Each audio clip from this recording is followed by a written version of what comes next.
안녕하세요. 드라마 터는 기자의 신상민입니다. 이번 주 다룰 드라마는 작은 아씨들입니다. 작은 아씨들은 가난하지만 우애 있게 자란 세 자매가 대한민국에서 제일 부유하고 유력한 가문에 각자의 방식으로 맞서는 이야기를 다룬 작품입니다.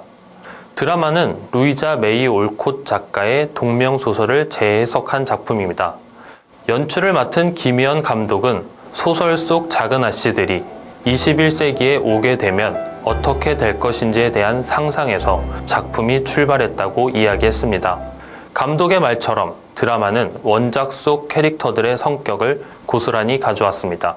그리고 21세기 한국이라는 배경에 던져 넣었습니다. 원작의 작가 루이자 메이 올콧은 물질을 중시하지 않는 초월주의자 사상에 공감한 아버지 밑에서 둘째 딸로 태어났습니다. 이 때문에 늘 가난이 따라다녔다고 합니다. 품삯 바느질, 교사로 일을 시작해 배우로 무대에 오르기도 했고 남북전쟁 중 간호사로 활동하기도 했습니다. 20대부터 30대 초반까지 가게를 돕기 위해 대중지에 작품을 발표하기도 했습니다.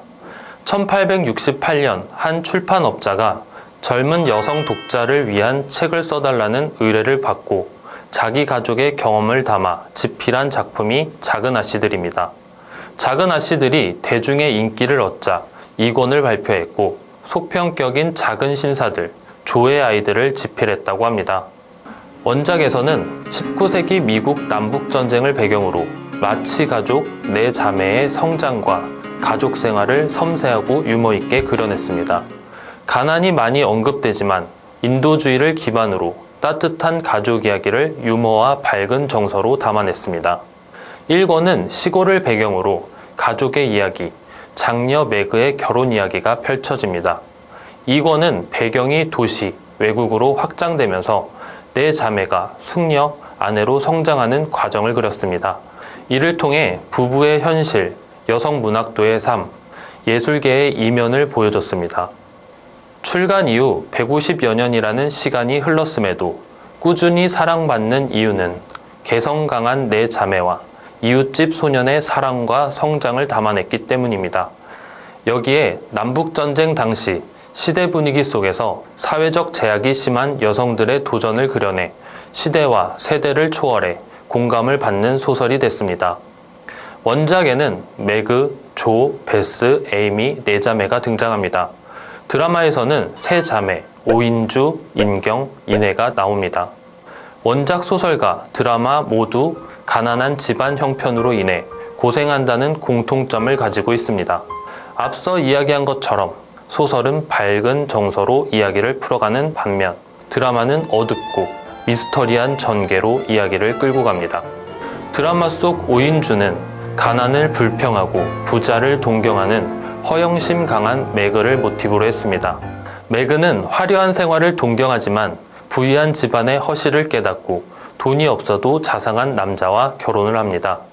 오인주는 가족을 위해서 결혼을 했지만 사기꾼이라는 사실을 알게 되고 이혼을 하게 됩니다. 결이 다르긴 하지만 진화영으로 인해 사건에 휘말린 오인주는 결말에서 부자의 허실을 깨닫고 현재의 삶에 만족하는 모습으로 그려집니다. 오인경은 원작 속 조를 모티브로 했습니다. 털털하고 솔직한 성격을 가진 조는 글을 쓰는 작가로 나옵니다. 반면 인경은 박재상의 비리를 파헤치는 정의감 넘치는 기자로 등장합니다. 인경이 고모 할머니 오해석의 집에서 기사를 읽어주는 등 비위를 맞추는 장면이 나옵니다. 조 역시도 대고모 집에서 일을 하며 용돈을 받는 것으로 나옵니다. 드라마에서 고모 할머니가 앵무새를 기르는 모습을 볼 수 있는데 이 역시도 원작에서 대고모가 앵무새를 기르는 설정을 가져온 것입니다. 하종우라는 인물 역시 원작에서도 비슷한 인물이 있습니다. 바로 로리라는 인물입니다. 로리는 부모를 일찍 여인 후 마치 가문 옆 저택의 할아버지와 살고 있습니다. 하종우 역시 비슷한 설정으로 등장을 합니다. 또한 로리는 조에게 청혼을 하지만 조는 청혼을 거절합니다. 드라마 속에서도 인경과 종호의 관계도 원작과 유사하다고 말할 수 있습니다. 하지만 원작과 달리 드라마의 결말은 인경이 종호를 따라 유학을 가는 내용으로 마무리됐습니다. 이내는 미술의 재능을 보이며 상류층에 들어가고자 하는 욕망이 강한 에이미와 닮았습니다. 자신의 코를 실하는 설정도 원작과 비슷합니다. 상류층에 대한 욕망에 이내는 언니들과 대립하며 박재상의 집에 살고 싶어 합니다. 박재상은 그런 이내의 욕망을 알아보고 높은 곳에 올라가기 위해 가장 소중한 사람을 배신할 수 있냐고 끊임없이 유혹을 합니다. 미술 유학을 꿈꾸는 이내와 숙모 캐럴과 함께 유럽으로 떠나 그림 공부를 하는 에이미의 모습도 유사한 지점이라고 할 수 있습니다.